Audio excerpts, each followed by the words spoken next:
I fixed you for what's going to happen after this. You were in the mind of God long before you were ever born.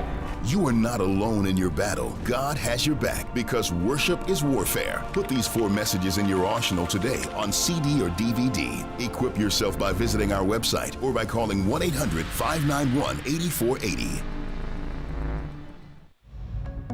It's now easier than ever to stay connected with David G. Evans and the Bethany Baptist Church family. Follow the ministry and rejoice in all that God is doing by following us on Facebook, Twitter, Instagram, and YouTube.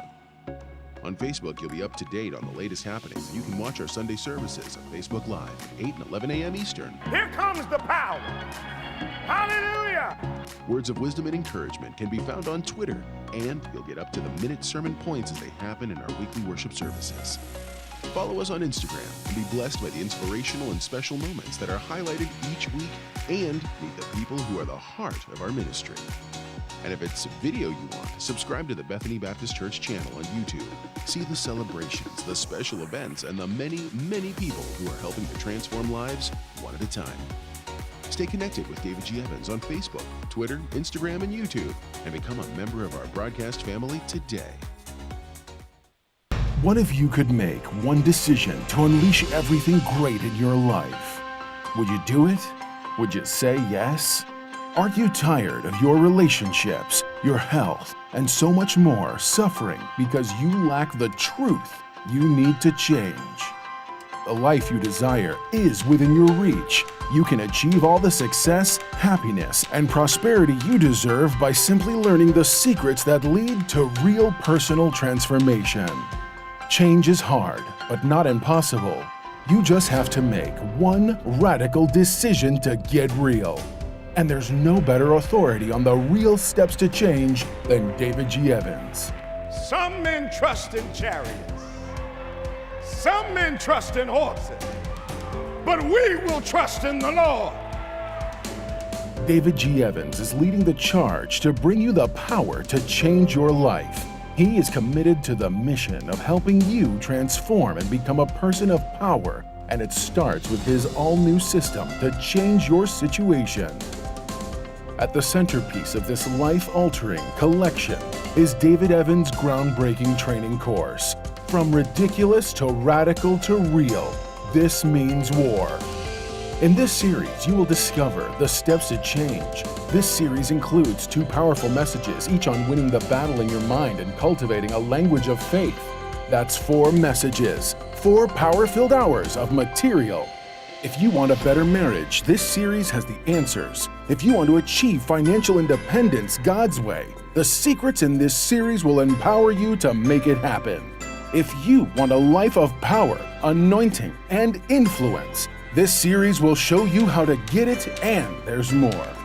You're looking for serious, immediate results. So Bishop Evans will also include one of his best-selling messages called Weapon of Warfare. This classic teaching will build you up to start fighting in the spirit for what you deserve. This powerhouse collection, from ridiculous to radical to real, and Weapon of Warfare, will give you all the biblical strategies you need to change anything in your life. This collection will ship to you immediately with your gift today to David G. Evans Ministries. This ministry is revolutionizing the kingdom by empowering believers. Souls are being saved daily, and we need your help to grow this impact in a real way. Call now and sow your seed of just $35 for your transformation to help people around the world.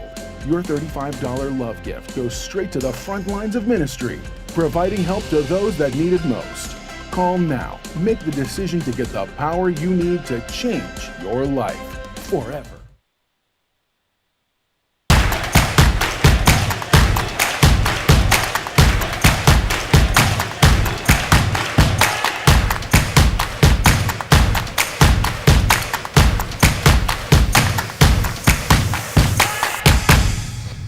Well, praise the Lord, everybody. Welcome to OnPointe, the #1 Saturday morning Christian-based call-in talk show in America, live every Saturday morning from 9 a.m. to 10 a.m. on any smart device worldwide at David G. Evans 1. That's at David G. Evans 1.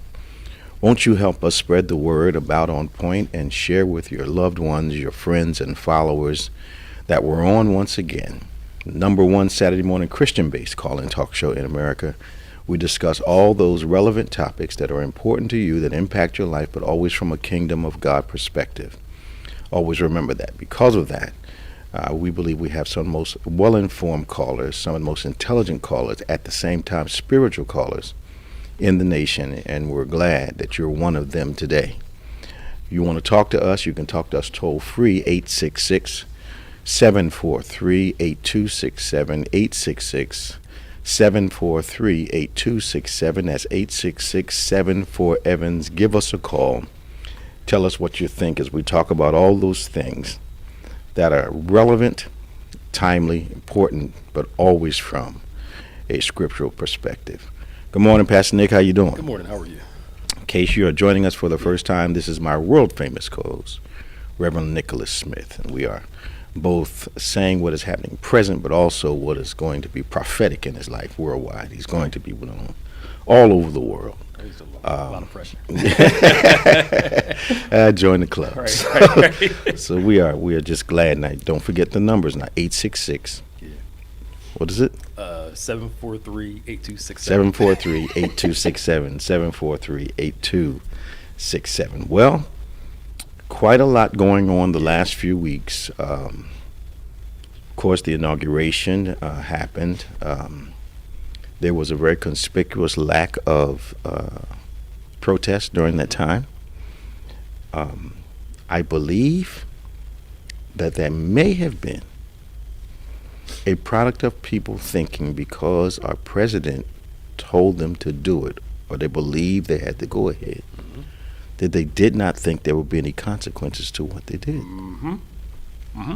So now that the Army is in place, and the Army's even auditing, editing, excluding, throwing out people that are part of some of these groups, it looks like some of the groups have become disenchanted because they never thought that the President A would do contrary to what they thought he was telling them they were going to do. In addition to that, they were under the impression that if they did get in trouble, he was going to pardon them. He ain't pardoned not one of those people at the Capitol. Because he never really cared about them. They were chess pieces, checkers. They were chess pieces on a board as far as he was concerned. Yep. And the disappointment that I'm hearing from some of the groups is because they did not see through what he was saying, and his turn was so abrupt. Yep. I didn't know they had in their minds that if he wasn't supposed to walk out of the White House last week. They made up their mind for him that he was going to do martial law during the inauguration, have the military come and take over. Well, they had a little bit of that stuff out there. That martial law thing was floating around. The pillow guy. My Pillow guy. Yeah, My Pillow guy. Brought some documents trying to tell him he has the right to do so. But the thing that kind of made me feel compassion was the bewildered look in the people's eyes that were talking about this. It was as though some quote-unquote truth had been shattered. Yep. Because they were really, really all in. They were fully invested in what they were believing. The QAnon people, Proud Boys. Yeah, the Proud Boys. They are upset. The prophetic nature of I never knew about the prophetic nature of the QAnons, and that what they were predicting going to happen, and it was going to happen this way. And then the Proud Boys, who I thought they had the president's full backing. I really did. I thought they had the way he was talking. And he went from QAnon to I don't know much about him, which he always does. That I knew he knew him when he said he did. Of course, yeah. When he said he didn't know him, then I knew he knew him. And all he said was, "I know they like me." Which means okay, you can be part of what I'm doing. Yep. The Proud Boys, I don't think he hid his Klan connections nor his Proud Boy connections. And I guess to them, to see him not declare martial law, pack up, leave, invite only certain people to the send-off, which I understand probably was not a good thing for him because he didn't have the crowd he wanted. He was inviting people, but they weren't coming. I think people were cutting bait at that point. And to see him just get on his plane and go to Florida, you know. But I also found out yesterday that he extended the Secret Service details for his whole family. 6 months, And that, to me, there comes a certain point in time when you realize you've been hustled, where if you continue in that same belief system, it's no longer the fault of the person. No, it's your fault. It's your fault at this point in time. But the fact that he showed them in the world that he will use people for his benefit, and when he's done with them, he's done with them. And it goes back to that whole thing. You saw them cheat on everybody else. But you didn't think me, and they'll never do it to me because I'm different. Yep. And all of a sudden, he does it right to him. But I heard Scaramouche, is that his name? Yeah. There were a couple guys that had really been in league with him that were no longer earlier.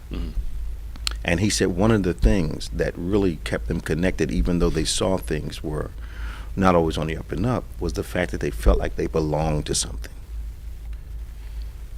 You know, that they were, if they went out to eat, they were like celebrities, and that they said that really fed them. You know, for a while until finally they saw him doing things and it started stacking up, and then when they disagreed with him, he threw him right under that proverbial bus that he keeps running and warmed up all the time. Absolutely. You know, so I don't. You're right. They probably didn't think. I know he does all these terrible things to these people, but he won't do that to me. And he simply was using these groups to stay in power, because I believe that he thinks the worst thing possible for him is to be out of the presidency. Yeah. He had a public victory in 2016, a huge public loss. And I know that hurt. Well, they said, he went into hiding. It crushed him. It crushed him. Because I was watching one of the female senators last night, and they've got this thing going, which is it's a rationale. They're trying to create false equivalencies between one event and the other, and they seem to be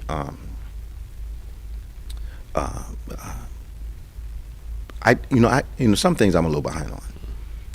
The Republicans have been virtually in charge for the last Senate and all. Since like Obama's second term. Yeah. And I don't think people remember that the frustration of the Obama administration was the successive leaders of the Republican side of the Senate saying, we're going to block everything he tries to do.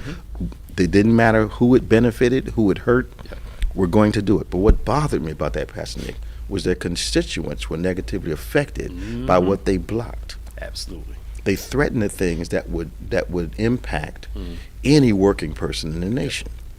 And the president was not allowed to do it. I didn't know that they called him the what's the term when you send someone from another country back to their country? Not a government official, is it? Yeah, well, no, not a government. Like it has to do with immigration. When deport. Deport. Yeah, I didn't know President Obama was called the deporter in chief. Yeah, he deported because he deported 5 million people. That's the thing. So where did they get this thing that he was letting everybody in when he's deported? They just hid that part from the people. Yeah.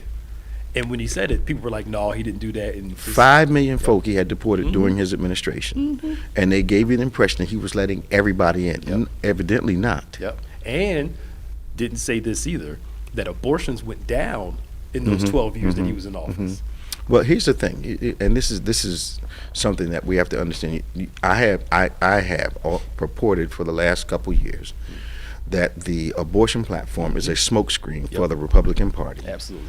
It is something that they can rally people around. That is the smokescreen or the mask for the rest of what they do. And so they get you hooked on the abortion issue while they eviscerate you economically, your health care, all the other things, your jobs, give everything to the corporations. The little man has nothing. But the abortion platform is what you hear most people say. I've heard a few people say, well, I'm a Republican. Why? Because of that. Okay, well, what about the other stuff? No, this is more important. There's an equivalency established there that's not an equivalency. Not at all. It amazes me that we are watching misinformation. I mean, straight up lies to people, and millions of people believe it because our last president said he used the Roy Cohn method, which is tell a lie, tell it again, keep telling it loud, and eventually people will believe it. It is the same tactic Hitler, Mussolini, any other dictator. You just repeat the lie over and over and over again until people, to their detriment, believe in the individual based on what they say. Very satanic. Yes. He does the same thing. Absolutely. Does the same exact Absolutely. thing. Appeals to insecurities, Absolutely. your fears, your Absolutely. And again, the crazy thing is, so all these people going to jail. Now this, and they are really bewildered. They are, like, because they really thought he was going to get them off, and he's really going to do this stuff. Now, two things. The thing that's getting me now, I respect those prophets that repented for the election thing they got wrong. Did some of them repent? Yeah, some of them repented. Like who? Did anybody I know? One of Bill Johnson's guys did. Did Bill Johnson? No. I'm sorry. Okay. One of Bill Johnson's guys. Okay. Another guy did. One guy said he was getting death threats because he repented for the election. Wow. People were sent up. So my hope for them is that they will do the work to help undo the damage they did. Because just repenting one time is enough. Because I thought I had my ear to the ground, and I've been waiting for somebody to say, I was wrong, I was wrong, I was wrong. I haven't heard anyone. Now, you say you heard two guys. Now, these aren't the big national guys. Okay. Well, now, I don't believe the national guys are going to do it. No, what they're doing is they're doubling down. Now they got some new prophetic words. Oh, really? Yeah. They're adding on to the... They're adding on to... So now Biden was always supposed to get in because what was going to happen? Well, because the election was stolen.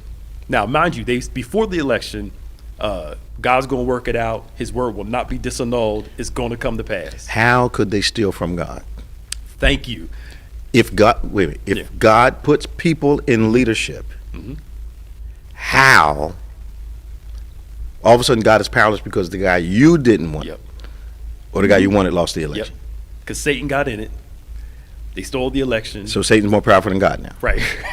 Yeah, before, now the prophecy was, now they're saying that the church didn't pray hard enough. We didn't do our part. That's, I get that.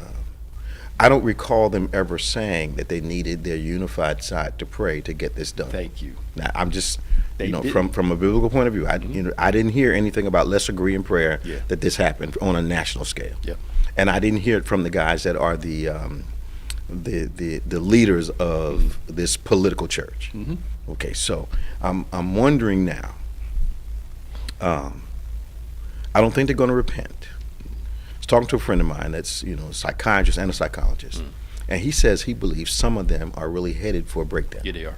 Yeah, because they know the truth, yet they're standing on this lie, and spiritually it's so much a conflict that it's going to be difficult for them to maintain this lie and have salvation and keep their sanity. Absolutely. They're going. You can tell. They remind me of the prophets of Baal. Yeah. When they were gnashing themselves, cutting themselves. That's what they remind me of. Yeah. Now the thing that I will accept your rebuke here. Okay. On live air. Okay. But it made me wonder. Yeah.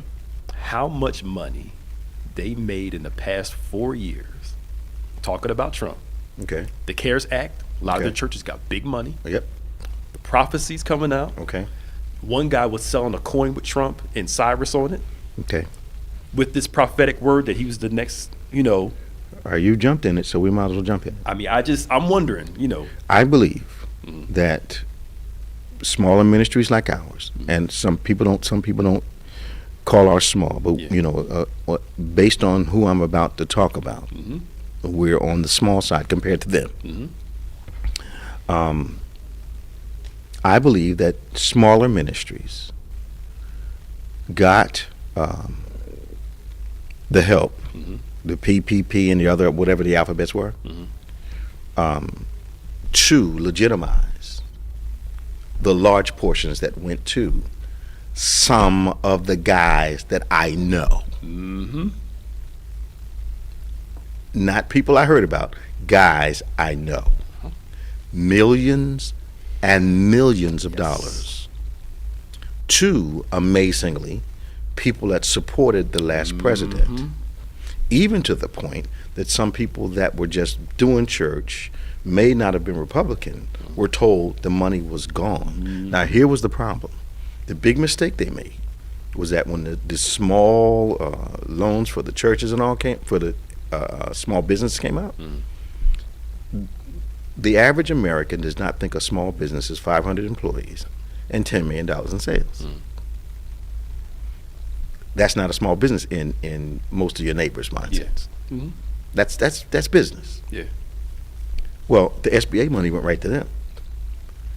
My evangelical brothers started screaming, and all of a sudden, another, $1 billion became available. And guys I know started getting 10 million, 5 million, 7 million. So I believe just what Schenck told us on the tape almost 2 years ago, that a deal was cut. And I don't believe the deal was just about legislation. I believe it was about financial support. Absolutely. Okay. They made some money. Yes, sir, during this thing. And they were willing to prophesy, do all this Yes, stuff sir. Yes, sir. to maintain Yes, their sir. status quo. And the ones that are left out are the guys that jumped on the bandwagon that didn't get that compensation. But they were prophesying. This is what blows my mind, Pastor Nate. Presidents at their best can only go 8 years. Some of my contemporaries have revealed themselves in such a way and with such aggression, it gave me the impression that emotionally they thought Trump was going to be there forever, which tells me there was some message that gave them the impression that he was going to change everything forever. Yep. Because it was going to be him, then Ivanka, and then somebody else. It was going to be this Trump lineage of restoration of America. They ain't got a thing to do with Jesus. Right. And that's the thing. On Sunday mornings, they're not preaching God and Jesus and the gospel. They're teaching Trump, America, and I saw it myself. I watched some of the guys I know on purpose because I wanted to hear what they were saying. Copeland, his son-in-law. I mean, just bizarre, aberrant things being said. Yep. And I think that I think Schenck was right when he implied, he didn't say it, I'm saying it. They cut a deal. And part of the deal was do not criticize him. Yeah. I'm going to give you what you want, but don't criticize me. And they kept their word. They did. And they supported it. Yep. But like you said, that passive judgment's coming to them slowly but surely. Because now they're trying to fix it rather than just saying I messed up. I watched Jeffers the other morning, and he's trying to be all wholesome and all. But here's my thing. I don't think you can throw a brick through my windshield and then say, I want to be your friend. Yeah. Yep. I think this whole, you need to talk unity now, that our plans didn't work. Right. Yes. We've been divisive for 4 years, and now we need you to forget everything we said and did and start unifying. Yes. We got to come together. Oh, we can look. Adam and Eve were brought back into unity with God, but they lost the garden. They had to wear coats of skin because the relationship, even though forgiven, had changed. Absolutely. He did not ignore their sin to cover them. Yep. So for these evangelicals and these Republicans to say the only way you can unify us is just forget all this happened. Now, I don't like to put it this way. Had 20 black people stormed those buildings, forgiveness would not be in the conversation. Not at all. I just have to be plain about it. And I've talked to some of my Caucasian friends about this. Some of them, they won't give an answer. Some of them will. We understand. It would be like raising your child. Your child slaps you in the face, and you take them out for ice cream. Yeah, right. We're just not going to talk about that. We're going to act like it never happened. No, not at all. Not at all. And you know what's crazy? Now this grinds my gears. Yeah. The amount of people that got arrested that were released on home detention would have never happened, Pastor. Never happened. Never happened. How do you steal Nancy Pelosi's laptop on film and want to sell it to Russians, espionage, and they let you out on bail? Who determines? I've been saying it for years, haven't I? It is trifling. Who determines what? I'm telling you, that's the way it is. She's going to sell secrets to. That's espionage. And they give. That's espionage. Right. Thank home arrest. I'm like, are you serious? Espionage. I'll try to tell you something. You know people in prison for life for that? Yes. She attempted it. Mm-hmm. But once again, we're back to the fact that I think most of these people thought the president has told us to do this, so he's covering us. Yeah. But this the pattern recognition gift that I have is aggravatingly accurate. Yeah. You can't go from my people will still support me if I walked out and shot somebody in the street, up to I'm going to go down there with you and we're going to fight. Yeah. Ignore the litany of rough them up if you want to. Yep. I'll pay the legal bills. Police need to get a little rough when they're arresting people. You can't have that litany of expression. Yep. And then get to this ultimate event, and suddenly he's not promoting violence, not promoting this riots, if you will. Yeah. But if people are protesting, not doing nearly what these folk did at the Capitol, we need to send the military in. Yeah. Enforce, lock down cities. Only Democratic cities. Yeah. Not the Republican cities. Yeah. Which bothers me. Absolutely. So you got these politicians. I don't know which part of the election was rigged. Right. Just the states they lost? Thank you. The important states you lost. And why are the states that you lost, why is it rigged? Because black folk came out to vote. Absolutely. So that's rigged. That's my thing. Okay. Thank you. Okay. And then for him to ask for the 11,000 votes. Yeah. And then last night. That was clear. Very clear. Very clear. Find me. Yeah, find me, yes. And he's talking to a Republican-controlled state. And they're still trying to say that was rigged? Right. Yep, exactly. You know, I don't blame the governor and whoever else was in responsible for not wanting to tell the whole world we didn't do our job so he can get what he wants and throw him under the bus anyway. Absolutely. Yep. They knew their position was untenable. Yeah. They couldn't save themselves. You couldn't do anything. They couldn't do it. Yeah, because they knew it was. And then last night came out that after that didn't work in Georgia, he was going to fire the acting head of the DOJ. Okay. And then try to work his way through the DOJ to get them to overturn the election. I believe that's why Barr bailed out. Yeah, he left. Yep. And then people in DOJ was like, "Nah, you going too far." Could it be possible that they told Trump, why he got so quiet in the end, you better get out of here and leave, because once you're out of office, they can go after him as hard as they want to, and he had enough sense to say, you know what, I'm out. I think they're hoping, and you got to understand why Southern District of New York is so significant. They put mob bosses in jail. Yeah. So getting a fake hoodlum like Trump is not going to be a hard thing. And I think, they've taught us with the government, when they're quiet, that means they're working. If they're quiet, if they make a lot of noise, you're okay. Yeah. But if they go silent, they got some stuff. Yeah. He's in trouble. Absolutely. We got Robin from Delaware. We've got Tom from Fort Lauderdale. This is On Point, the #1 Saturday morning Christian-based call-in talk show in America, live every Saturday morning from 9 a.m. to 10 a.m. at David G. Evans 1 on any smart device. Won't you call us 866-743-8267, 866-743-8267, 866-74-EVANS. Give us a call. We'd love to talk to you. Toll free from anywhere in the world. Wherever you are, call us toll free. We'd love to talk to you this morning.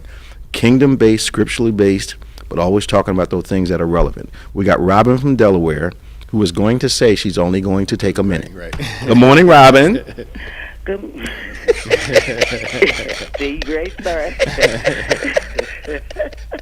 Good morning, Bishop. How are you today? I'm good. Good morning, Pastor Hi. Nick. I just want to say happy birthday. Yeah. Thank you. May God continue to bless you with many, many, many years. Thank you. And thank you for being the best spiritual father that I've had in the over 16 years. Thank you.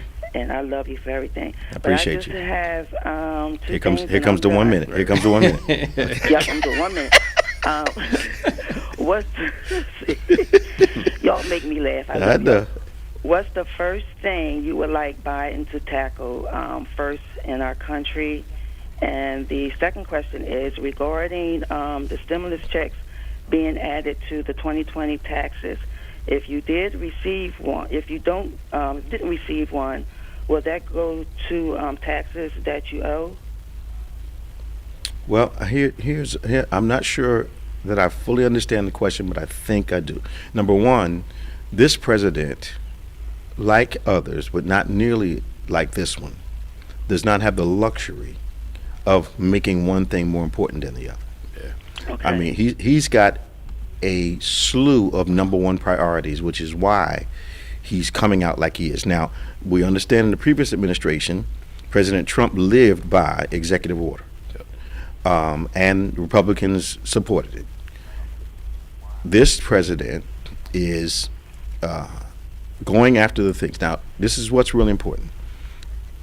The executive orders are to start a process of relief for the American people, of which hopefully our Congress and Senate will get behind and legislate so they become laws and get some more foundation under them. But he's moving within his power in a multiplicity of priorities. He doesn't have the opportunity, and here's the problem. If he laid back and did nothing and waited for legislation to do its thing, he'd get criticized. He's doing executive orders, which is well within his power, to get some stuff started. All he's trying to do is get some stuff started in the direction of the American people.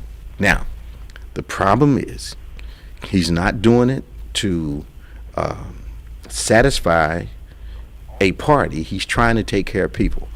And anytime you do that, unbelievably, Robin, some politicians will have an issue with that. I know. That's true. You know, so as far as I think the first thing people are going to have to worry about is that if they got unemployment that was excessive, they need to know that IRS is coming for that money. Wow. Even the stimulus check, because I know The stimulus check, I don't think you have to worry about. No, I think that's you. I think even that's if you owe okay. taxes, they won't touch. Well, if you owe some taxes now, you might may have a problem. Now, I don't, you know, I can't see IRS. I can't see IRS sending you $2,000. You owe them $19.95. Yeah. I can't see that happening. Now, if it does, I wouldn't spend that money right away. Yep. Yeah, hold on to it. Because they're gonna that computer's gonna catch up. Okay. Yeah, I wouldn't be silly with it now. Don't be foolish with it. But the IRS is they're about taking money from whatever they can get it. For real. And that's that's their job. So, Robin, how's everybody else?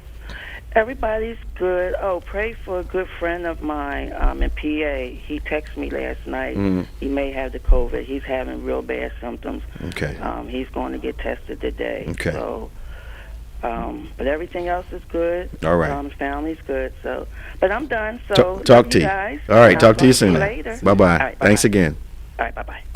We got Tom from Fort Lauderdale, and we have Kiefe from Lawnside. We're going to Tom. 1-866-743-8267, 866-743-8267. OnPointe is in progress now. Let's go to Tom. Hey, Tom, how you doing this morning? Good morning, Bishop, Reverend Nick. You doing all right, man? How's things in Florida? Oh, great. Nice 78 degrees. Going to go on my morning walk. Okay. Everything's great. Bishop, something I think that I'm assuming that you and Pastor Nick may have did as I did 4 years ago. Okay. I was wishing the president the best of luck. Okay. I thought maybe he would live up to the office. Couldn't do it. The reason the reason I'm saying that, I'm not going to say a company, but I worked for this one company for 16 years. Okay. I got moved up in management. I became friends with director of operations and a vice president. Okay. Who I'm still friends with. Okay. And those guys are in this Trump thing like I cannot believe the rhetoric they put out. Yeah. And they are still. Biden can't do it. They're not even going to give him the benefit of the doubt. Let me ask you, they don't want him to do it because, their guy performs so horribly that it's going to be difficult for them to show any support for the next guy. But let me ask you a question. Perhaps you can help me. To me, there were two things that I saw on the 6th by the crowd. Number one is I'm watching the broadcast before they started the attack on the Capitol. I sat there and thought of Greek mythology, I believe it is, and I said, that's a Trojan horse. I believe that there probably, if there are percentages, probably 70%, 80% of the people standing out there had come just to protest, hold up signs, and go home. But you had 20% hiding in the crowd that were going to invade the Capitol. Second thing, Tom, what was revealed to me is that I had underestimated, maybe even ignored, the anxiety, the angst that comes from feeling as though you're being pushed aside in a country you call your own. And I think I saw white Americans having emotions that African and Hispanic Americans have had as long as I've been alive. That I'm an American, but not quite anymore. I think the protest was the pinnacle of the anxiety that people have been feeling, Caucasian people have been feeling for years, feeling as though they were quote unquote losing their country. Do you have any perspective on that? Oh yeah, that they weren't no longer going to be the dominant person or the dominant controller of what happens in this country. I really believe that they were thinking that, and this melting pot was still their melting pot, not ours. Yeah, are equally shared. And I think some of the people that I know, that I've talked to, think you can have that mindset, I'm being pushed aside, and not have a racist foundation to the emotion and to the mindset. Because who do you feel you're being pushed aside for? Is always my second question. And that's where I didn't think of that comes in. But you've got perfectly intelligent people who have adopted this, and I believe all of it is based in, I've always said on this program, the racial vote is never logical. The racial mindset cannot be logical. And I believe that some of this, what you're experiencing in the guys that you know, is the tension of losing their place. And they're holding on to what they just found out last week, and a person who really does not care about them, only saw them as chess pieces on a board for a victory he wanted. Yep. I believe they also compartmentalize this as, it's not Tom that I don't like, but it's those people who are the BLM, they're going to take over the country. Like, Tom, you're okay, or Bishop, you're okay, because you're like me. Yeah. But those other folks are like us too, just that you've seen a little different, And I think you're correct there. One other point too, you made a comment that a lot of people thought Trump was in this for life. If you remember, about 3 years ago, when he first met with the dictator of North Korea, he had many things like, I want to be like him. And I think people thought he was going to overturn the 22nd Amendment. Well, yeah, the guys I know were conducting themselves, Tom, like he was going to be there for the rest of their lives. Yeah. Now, this is what's amazing. They wanted a government that we as a nation have criticized as long as I've been alive. Yeah. And one other point to make on that, which really upsets me and pisses me off. The Cubans here, in South Florida. Yeah, man. You know, we voted for him because we didn't want a Castro type. Yeah. Whoa, what exactly are we getting if this guy is going to take over? Well, that mindset is the acceptance of a dictator as long as you're taking care of us. Yeah. You know, that's when the dictator becomes acceptable. You know, it's like when Jesus comes to town. The Pharisees originally think he's okay because they think he's coming to support their platform. And he becomes unokay when he comes there and he says, look, I come here for the people. So then, you know, later on in the story, when they're plotting against him, their only concern is, what about the people? What are we going to do when they react?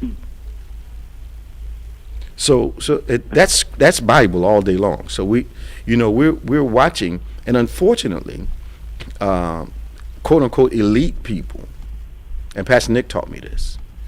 If I have been superior in an unequal situation, equality feels like oppression to me, not fairness. Yes. And I think that's what I've had a couple conversations, a couple tense ones during this whole last 4 years, and with some white people that I know, and sitting on boards and whatnot, and had to correct some conversations, you know, not being concerned about the board position they thought I was, had to correct some conversations because they were having these veiled conversations at the board table with me sitting there as though I wasn't sitting there. And I blew up at least 2 meetings that I know of, in the sense of stopped everybody in the tracks. You know, don't talk like I'm not sitting here, you know, and then started calling people out in the room. It was a tense meeting.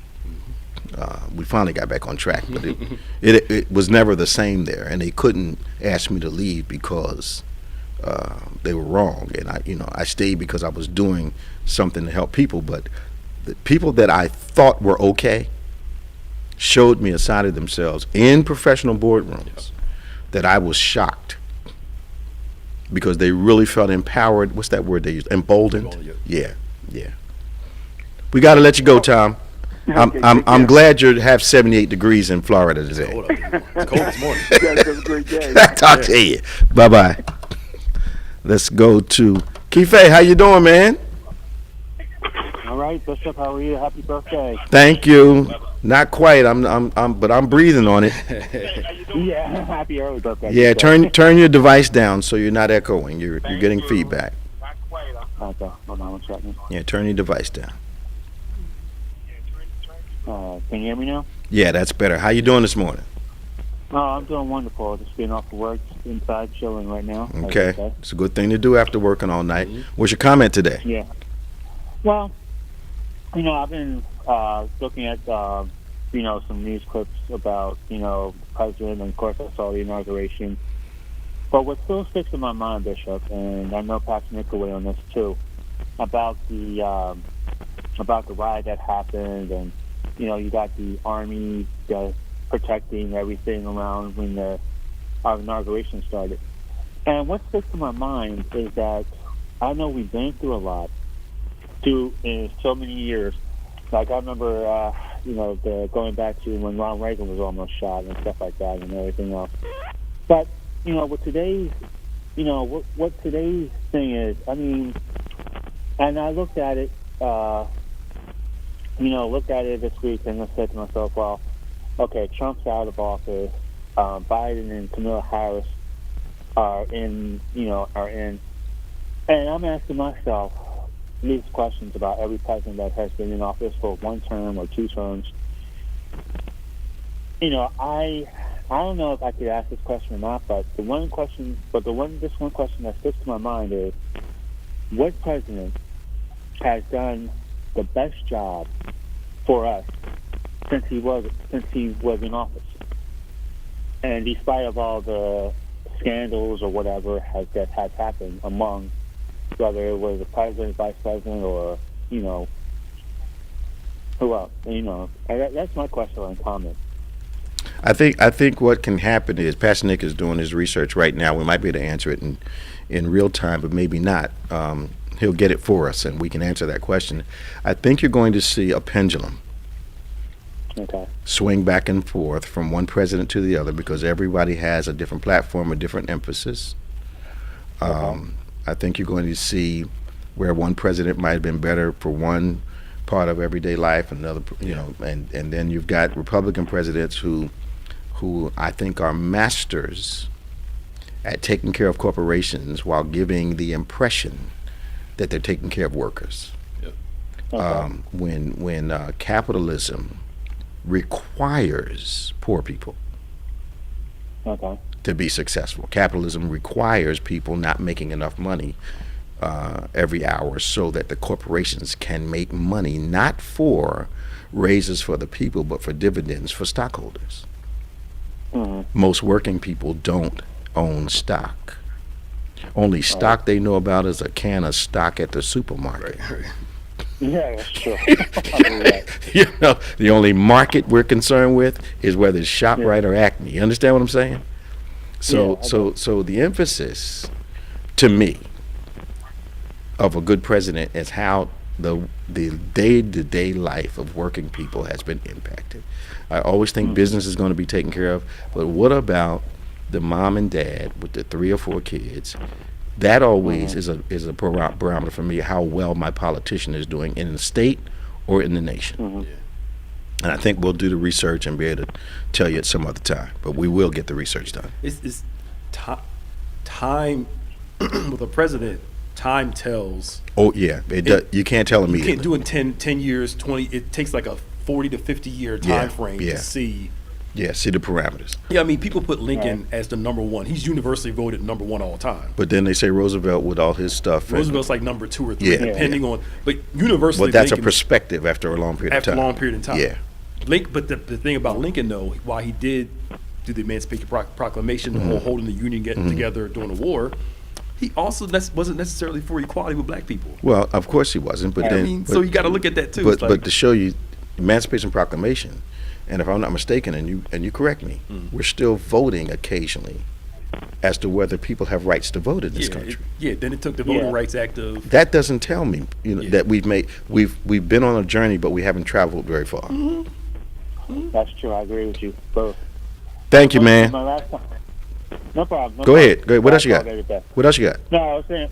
Well, my last comment is this: the one thing that I feel that I'm glad, like I said earlier, Trump is out of office. I mean, and people have disregarded him since day one. I've disregarded him. I'm not sure if anyone else has, but my thing was this, and the one thing that really blew my mind, and in biblical sense, I know I can compare him to Jezebel. And the one thing that really took me by storm is the stuff that he did, not just, for America. It just seemed like he was like, okay, I'm going to do this, I'm going to do that, I'm going to do this. But then things catch up to him, and now he's going for this impeachment trial.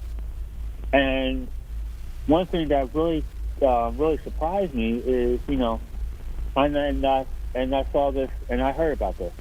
The outgoing president always leaves a note for the incoming president, and when I saw that, I was like, okay, now he got something going. But then there was a little twist. Biden said would unfreeze what Trump put a hold on. What are your comments about that? Well, I think he had to do some of the stuff. I mean, some of the stuff that got executive orders to move it was absolutely ridiculous. I mean, do you need an executive order so hunters can go hunting while bears are in hibernation to shoot them while they're sleeping? Right. Do you need it? Is that what you need to be concentrating your time on?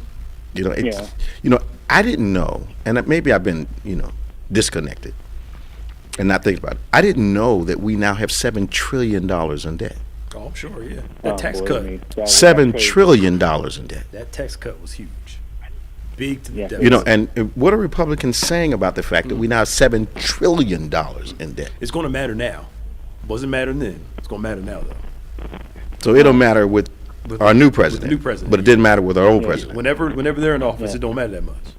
Well, now they become budget conscious once they're not in power. Right. I thank you, Keith. Talk to you later, man. I believe, and I could be wrong on this. You guys correct me. I think one of the weapons the president has to do is to maximize the power of his bully pulpit. Yep. I believe Biden has very skillfully set the Republicans up for public shame. Why? Virtually everything that he has executive orders about concerning are things that benefit people. Now, what he's got to do, and what I would do, is when they start resisting the COVID care, I wouldn't fight about it privately.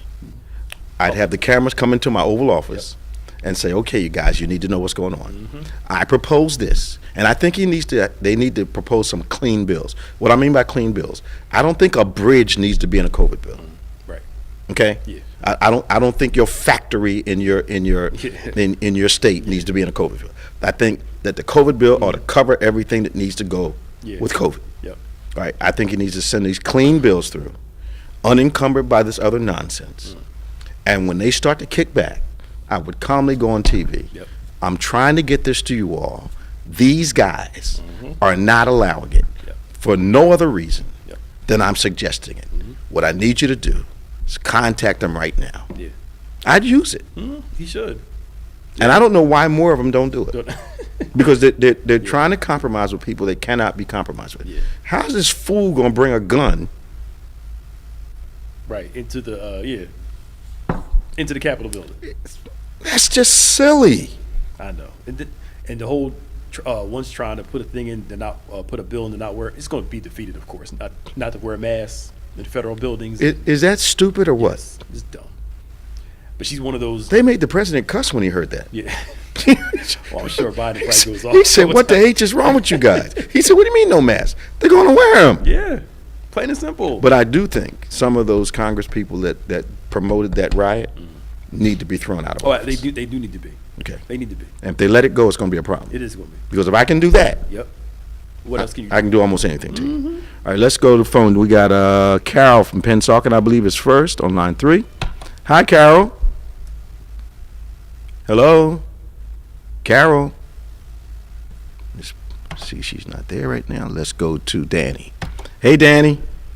Bishop, good morning. Good morning, Pastor Nick, staff. Morning. Morning to you, man. Yes, and my first order today, given by my wife, is to wish you happy birthday. She has it on our calendar. Tell my sister I said hello and thank you. She said to make sure that you wish Bishop a happy birthday and that we love him and we always praying for Thank you. and Bethany. Thank you. I have something that I wanted to talk about, and which weighs heavily on my mind, and seeing what's going on with the pandemic and the way that things are being handled, is that what surprises me is that how could people just ignore the fact the person that was in charge of handling the distribution of the needed medication for this has just totally mishandled. Yes, but they can't see it. But now Biden has only been in office for a few days. 48 hours. Put the blame on him. 48 hours. I mean, come on, like really? I'm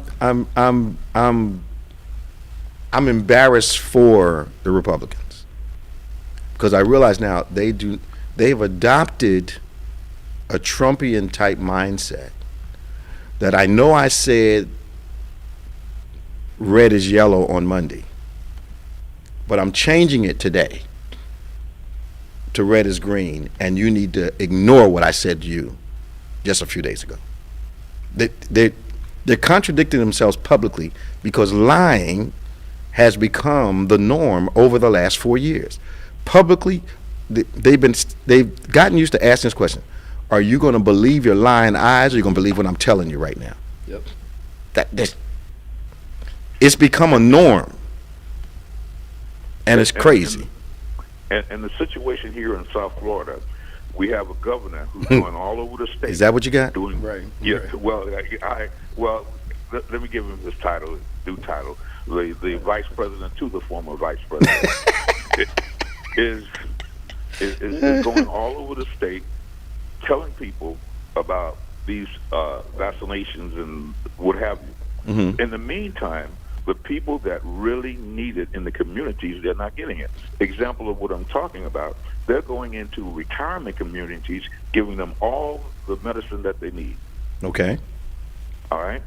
In the regular communities, poor, what have you, they can't get it. Yep. Okay. I saw something on that yesterday. Especially in Dallas. They threatened to cut off their funding if they gave the vaccines to the poor people. Why? Because they wanted to give for You mean before Biden got in office? This came out a couple of days ago. So All right, so it was before Biden got in office. Yeah. Okay. Because that's stupid. Yeah, the state said they'll cut off the funding if they went to get the poor people first. And here's the catch, Bishop. Is that black people? Yeah. They Okay. gave it to them in those other communities. They gave it to them right away because they knew that it was a limited supply. So they had their first and second dose. Ridiculous. Just ridiculous. Danny, we got to go, man. Happy birthday, Bishop. Thank you. Take care, Dan. All right. Talk to you. And we got Dr. Niles, Dr. Deborah, Good morning. DDN. How you doing? Hey, Deb. Good, good. I just wanted to wish you a happy birthday. Thank you. And, really looking forward to this new administration. I've been listening to your program this morning and really excited, for the change in guard, It Biden was needed. Mm-hmm. I Very much heard a commentator say that President Biden untied us from the railroad tracks. Yes. Did you see how happy Fauci was? Oh my goodness! He looked so happy during the press conferences. He looked like 10 years a slave had been freed, man. It was like it was something like he said. It's really nice being able to talk to you, just really tell you what's going on without worrying about losing my job. He looked so relaxed. Unbelievable. Did you see Dr. Fauci's face? Now he can actually speak. Yeah. We were talking about it. I said, man, he looks like he's been liberated. Yeah, man. Yes. So excited. I got vaccinated, and I know there's still some people that are uncertain about it. Okay. But my experience was good. I got the Pfizer vaccine as soon as it was made available to our institution, Mm-hmm. and I just had arm soreness. I wanted to pass that along in case any listeners. Did you have the second one or just the first one? I got both vaccines. Both, okay. Yep. Yeah. Yep. My arm, like when you get a tetanus shot, your Oh arm yeah. is a little Oh sore. yeah. That's It was that's sore normal. like that. Yeah, that's It normal. was sore like that. Yeah. That was it. I wasn't tired, no fever, no muscle aches. I was able to function, nothing. So I've been live streaming about it. Yeah. and I know several seniors above 85 that got it, and they're fine. Yeah. Yeah. You saw the rare occasion where somebody felt like they had the flu. Mm-hmm. It seems like more of a rare thing. And I think Yeah. that's for people who actually had it and got the vaccine within a 90-day period. Okay. And they say gave them like the symptoms for like 2 days. Okay. Yeah. Then they kind of just go. Or it's it's any vaccine really can do that. Mm-hmm. My years of practicing, I've seen, the big things that people get is pain at the site, redness, swelling. Sure. I mean, those are the big things. And sometimes you can get fever and chills, which is much rarer, but that can happen with any vaccine. Yeah. And this vaccine is very safe because it's a new technology. You're not being introduced the actual particle of the virus. So. Thank you, Deb. All right. You're welcome. Talk to you soon now. Bye. Bye-bye. All right. Well, we didn't talk about Hank Aaron today. We want to pick that up next week. We want to talk about Larry King passed away this morning. Larry King passed this morning? Yeah. He had COVID a couple weeks ago. Oh, no. So I'm thinking that kind of just, unemployment rate was 900,000 Americans this week. Yeah. We want to talk about, of course, progress in COVID. Yeah. Want everybody to join us tomorrow at 8 o'clock in the morning or 11 o'clock in the morning. And we'll be live at 9:45 to 10:45. Yep. Tomorrow morning, join us for our 8 o'clock service. You'll love it. The 11 o'clock service, you'll love it. Please subscribe to David G. Evans 1 and BBC of NJ on YouTube. Now, also, I ask you to become one of our followers on Facebook at David G. Evans 1 and Twitter at David G. Evans 1. Become a follower of ours. Let us keep you informed, keep you up to date. For Pastor Nick, I'm Bishop David Evans. Remember, faith acts like a thing is so, even when it's not so, that it might be so. God bless you, and I'll see you next time on Point.